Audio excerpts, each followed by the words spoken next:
Okay, we have on the floor, on the stage, we have our contestant number 2. Joy! Ato kasi, muna.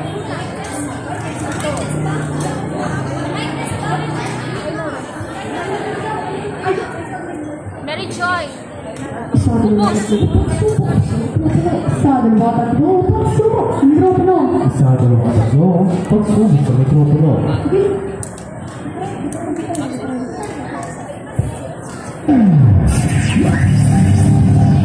Ilang boto-boto! Ilang katotohanan! Boston Sabino, PCIS 1.5 Radyo! Balita ka mga balitang bago, dito lang sa ating radyo. Mikropono nila tumaas ang inyong signal dahil sa bagyong upong idiniglara ng pag-asa. Lalaking walang saklot na gnataw, patuloy hinaharap ng mga pulisan. Alexa Ayala, abang. Aabot sa pangalawang round ng Jensen Open. Ang kapagawang star missile host show si Vice Ganda ang nagulat sa kwento ni Rosie. Magandang hapon, Pilipinas! Magandang hapon ka, radyo! Ako si Samat Enrido! Ito naman si Ivan naman. Kaya nakikinig sa DCIS 1.5 Radyo Nyo! Oras natin ngayon alas 2 ng hapon Lunes, 29 ng Setyembre. Taong kasiro yan natin ng DCIS 1.5 Radyo Nyo! Para sa unang dito. Nakaraan lamang, Setyembre 5, Huwebes, iniulat ng Philippine Atmospheric, Geophysical and Astronomical Services Administration ang tuloy na paglakas ng bagyo. Ayon sa datos, nakataas na sa wind signal bilang isa ang Metro Manila dahil sa bagyong Opo.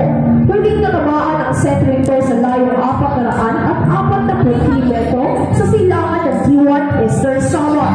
Batay din sa ulat, nakataas na sa signal bilang 2 ang isang ilang lugar sa Luzon, Visayas at Mindanao. Ito si Ella Mijares, nagbabalita!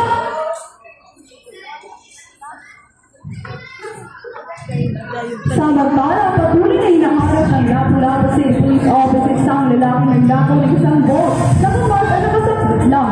Ayon sa tagapagsalita ng Lapu-Lapu City Police Christian Torres, tumadaan sa mga bintana o billboard ng bahay ang suspect. Kinakasana din ng mga malalim na investigasyon sa mga insidente na sakot ang suspect. Ako si Samat Enrido, nagbabalita!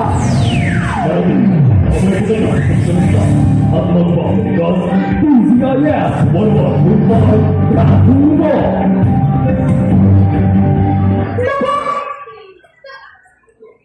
Naku!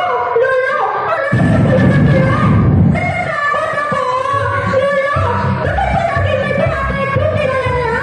Kasi ulang pang drainage at pagkagitan sa basura. May ginawa ko ba kung meron ka na rito? Sana meron! Iwasan na po! Sana ba, Lolo? Para wala ng baha?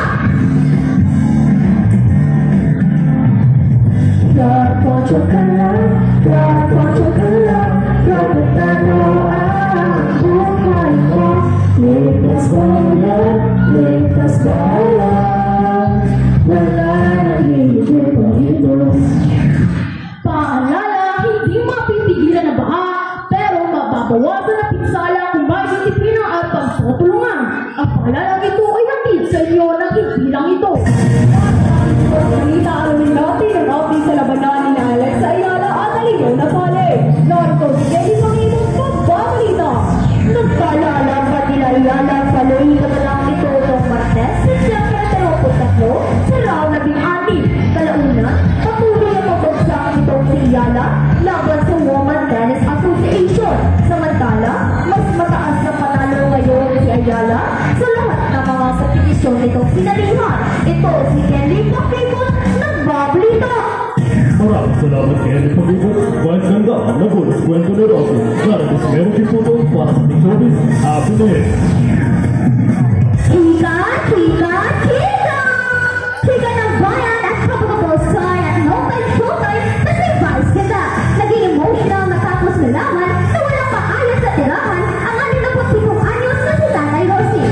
Mula sa Baclaran, Paranete City nitong Miyerkules.